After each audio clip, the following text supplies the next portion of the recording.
Real life romantic love story in Hindi. Real life romantic love story in Hindi. आज की कहानी real life romantic love story in Hindi. वास्तविक जीवन से जुड़ा हुआ कल्पना और मयंक की एक सच्ची प्यार की रोमांटिक कहानी। Real life romantic love story in Hindi. प्यार एक ऐसी चीज है जो दुनिया की हर सभी इंसान ने कम ज्यादा करते ही है, लेकिन real life romantic love story in Hindi वास्तव में सच्चा प्यार करने वाला बहुत ही कम देखने को, क्योंकि प्यार एक पवित्र रिश्ता है और इसी रिश्ते को बहुत से इंसान गलत तारीखों से देखते हैं और करते हैं भी है। लेकिन जो सच्चा मन से बिना कोई सबक से प्यार करता है वही इंसान सच्चे प्यार का हकदार है। लेकिन सवाल ये भी उठता है कि क्या सच्चा प्यार करने वालों को उनका प्यार मिलता है? दोस्तों, ये सवालों की जवाब भी मेरे पास, लेकिन हम इस कहानी के माध्यम से थोड़ा समझाने की कोशिश करता हूँ। तो चलिए real life romantic love story in Hindi इस कहानी की तरफ आगे बढ़ते हैं और जानते हैं कि वास्तव जीवन में सच्चा प्यार कैसे होता है। रोमांटिक कहानी, रोमांटिक लव स्टोरी। ये कहानी शुरू होती है 2018 में। तब मयंक 25 साल की उम्र में हरियाणा में एक प्राइवेट कंपनी में जॉब करता था, लेकिन उनका असली घर मध्य प्रदेश की शिवपुरी में था और वह जॉब के सिलसिले में हरियाणा की गुड़गांव में अकेले ही रहता था। मयंक उनकी माता पिता की इकलौता संतान था, इसलिए वह घर की बहुत ही लाडला था। मयंक के ऑफिस हर हफ्ते की रविवार को छुट्टी रहता था और मयंक को उस दिन छुट्टी मिलने के कारण वह हर रविवार की शाम के वक्त उनके घर से थोड़ा दूर एक पार्क में घूमने के लिए जाता था। मयंक ने एक दिन रविवार को पार्क में घूमने के लिए गया और वह थोड़ा पार्क में योग व्यायाम किया और थोड़ा थकान महसूस होने पर पार्क की एक बेंच में जाकर बैठ गया। मयंक बैठा ही तभी देखा कि उसके पास वाला एक बेंच पर एक औरत साथ एक बच्ची बैठी है और मयंक देखा कि वह औरत थोड़ा उदास है। मयंक ने नजरअंदाज करते हुए पार्क की चारों तरफ नजर घुमाकर देखने लगा।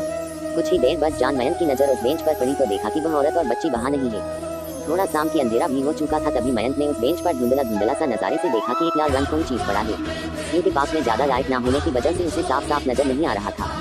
मयंक ने जब उठकर उस बेंच पर गया तो देखा कि एक लाल रंग की लड़कियों की बैग पड़ा है। मयंक को लगा सही वह बैग उसी औरत का होगा जो उसके साथ एक छोटी बच्ची थी। सही वह जल्दबाजी में भूल गई होगी। मयंक ने वह बैग को पार्क में न खोलकर वह बैग लेकर अपने घर में चला आया। मयंक ने उस दिन एक होटल से खाना पार्सल लेकर आया था, इसलिए मयंक को उस रात को खाना बनाने की जरूरत नहीं पड़ा। मयंक ने थोड़ा पेश हुआ और तभी उसे वह बैग की याद आया। मयंक ने सोचा कि सही बैग के अंदर उनकी कोई फोन नंबर या कोई घर की पता होगा। ये सोचकर जब मयंक ने वह बैग को खोलकर देखा तो मयंक को उस बैग में कुछ पैसे और एक डॉक्टर की पर्ची मिला। ना उस बैग में कोई फोन नंबर था, ना तो कोई पता। मयंक ने डॉक्टर का पर्ची देखा तो उस पर्ची में डॉक्टर का पता दिया हुआ था और वह डॉक्टर का चेंबर मयंक के घर से आधा घंटे की दूरी पर था। अगले दिन सुबह मयंक ने अपने ऑफिस से 2 घंटे की छुट्टी लेकर उस डॉक्टर के पास गया। डॉक्टर से पूछने पर पता चला कि वह औरत के नाम कल्पना है और उसके एक छोटा 5 साल की बेटी है जिसका नाम अंजलि है और उनकी फ्लैट पास के एक सोसाइटी में है। मयंक देर न करके तुरंत उस पते पर पहुंच गया और फ्लैट की घंटी बजाई। कल्पना ने दरवाजा खोला और पूछा, कौन हो आप? मयंक ने वह बैग देते हुए कहा, जी मैडम, मैं मयंक हूँ और सही ये बैग आपकी है जो कल शाम की वक्त पार्क में छूट गया था। मुझे बैग में डॉक्टर की पर्ची मिला था तो डॉक्टर से आपकी पता पूछकर ये तक आई। कल्पना ने कहा, हाँ, ये बैग मेरा ही है जो मुझसे कल खो गया था और कल से मैं ये बैग को लेकर बहुत ही परेशान था। ये कहते हुए मयंक को घर के अंदर बुलाया और बैग लौटाने के लिए कल्पना ने मयंक को धन्यवाद कहा। मयंक ने कहा, आज नहीं कभी दूसरे दिन आऊंगा। कल्पना ने कहा, आपने हमारी इतना मदद की, घर के अंदर आकर थोड़ा बैठ जाइए। मयंक ने कल्पना की बात टाल नहीं पाया और वह अंदर जाकर डाइनिंग रूम में सोफे में बैठ गया। कल्पना ने कहा, आप क्या लेंगे, चाय कॉफी? मयंक ने कहा, सिर्फ एक गिलास पानी पिला दीजिए। कल्पना ने मयंक को गिलास पानी दिया और पानी पीकर मयंक ने वहां से चला आया और सीधा वह अपने कंपनी में चला गया। एक हफ्ता बाद मयंक ने रविवार को वही पार्क में घूमने के लिए गया और इत्तेफाक से कल्पना उसे वही पार्क में मिल गया। कल्पना ने मयंक को देखकर उनसे मिलने के लिए आया। आप कहा, पहचान रहे हो, मैं कल्पना हूँ। मयंक ने कहा, अरे हाँ मैडम, आप किसी हो और आपकी बेटी किसी है? कल्पना ने कहा, हाँ मैं ठीक हूँ और मेरी बेटी भी ठीक है। दरअसल आज मैं अपने बेटी को पड़ोस के घर में रखकर डॉक्टर से मिलने के लिए आया था। मयंक ने कहा, अच्छा, और फिर दोनों में बहुत बातें हुई? वह दोनों बहुत ही जल्दी एक दूसरे का दोस्त बन गए थे। मयंक ने कल्पना से कहा कि अगर आप बुरा ना मानो तो एक बात पूछूं।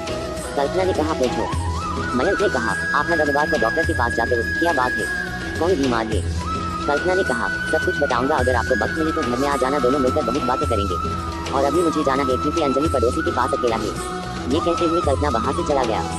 मयंक ने कुछ दिन बाद ही कल्पना के घर में गया। आपको बता दूं कि कल्पना दिखने में बहुत ही खूबसूरत था। मयंक ने कल्पना को पसंद करने लगा था। कल्पना ने घर के दरवाजा खोला और मयंक को बैठने को कहा। वह दोनों बातें करते करते जब एक दूसरे के बारे में जानने के लिए पूछा तो पहले मयंक ने अपने बारे में सारी बात बताई। मयंक की सारी बातें सुनने के बाद कल्पना ने कहा, मैं इस फ्लैट में मैं और मेरा बेटी अंजलि दोनों रहती हूँ और मैं एक ऑफिस जॉब करती हूँ। मेरा पति का 2 साल पहले एक कार एक्सीडेंट में मौत हो गई और मेरा ससुराल वाले मेरा पति का मौत की जिम्मेदार मुझे ही मानता है, इसलिए वह लोग मुझे अपनाया नहीं। तब से हम दोनों यहाँ अकेला ही रहता हूँ और मेरा अपने माता पिता भी मुझसे कोई संपर्क नहीं करता। कल्पना की दुख भरी कहानी सुनकर मयंक की आंखों में आंसू आ गए थे। तभी मयंक ने कहा, डॉक्टर। कल्पना ने कहा, मैं अपनी बेटी अंजलि के लिए डॉक्टर के पास जाती हूँ क्योंकि अंजलि के दिल में एक छोटा सा छेद है और डॉक्टर ने कहा कि 6 महीना के अंदर ऑपरेशन करना पड़ेगा, नहीं तो। और मेरे पास उतना पैसा भी नहीं है जिसे मैं अभी अंजलि का ऑपरेशन कर सकूं। मैं क्या करूं, मुझे समझ नहीं आ रहा है। ये कहानी भी पढ़े, love story in Hindi for girlfriend, emotional story in Hindi, बेवफा पार्ट 1। इसलिए मैं कुछ दिनों से परेशान हूँ क्योंकि उसे अकेले छोड़कर ऑफिस जाने में भी मुझे डर लगता है। इसलिए कुछ दिन से मैं ऑफिस से छुट्टी लिया हूँ ताकि अंजलि का ठीक से देखभाल कर सकूँ। मयंक ने कहा, अंजलि का ऑपरेशन के लिए डॉक्टर ने कितना पैसा मांगा है? कल्पना ने कहा, छोड़ो वह सब बातें, मैं कुछ ना कुछ बंदोबस्त कर लूंगा।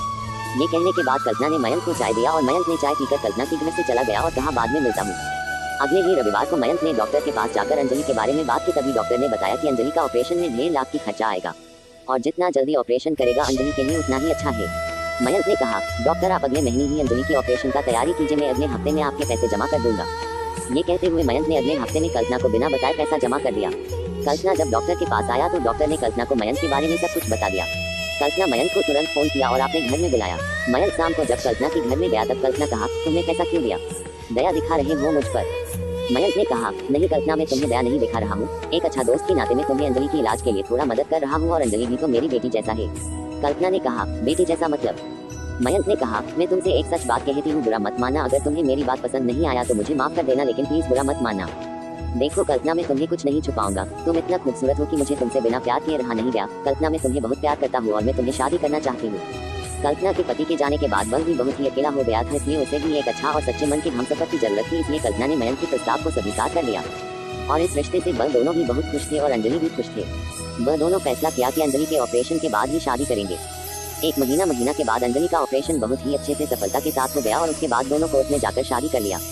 पहले तो मयंक के माता पिता उसकी शादी को नहीं माना था, लेकिन 1 साल के बाद वह दोनों को अपना लिया था। अब मयंक और कल्पना अंजलि के साथ अपनी जिंदगी में बहुत खुश है। निष्कर्ष, जो इंसान सच्चा प्यार करता है वह कभी जाति, धर्म, रूप देखकर प्यार नहीं करता। सच्चा प्यार उनकी दिल में होना चाहिए। आज की real life romantic love story in Hindi Mayank और कल्पना की कहानी आपको कैसा लगा कमेंट करके जरूर बताना और अपने दोस्तों को शेयर करना ना भूलें। तो दोस्तों, ये थे कुछ तरीके जिनसे आप ईश्वर से जुड़ सकते हैं।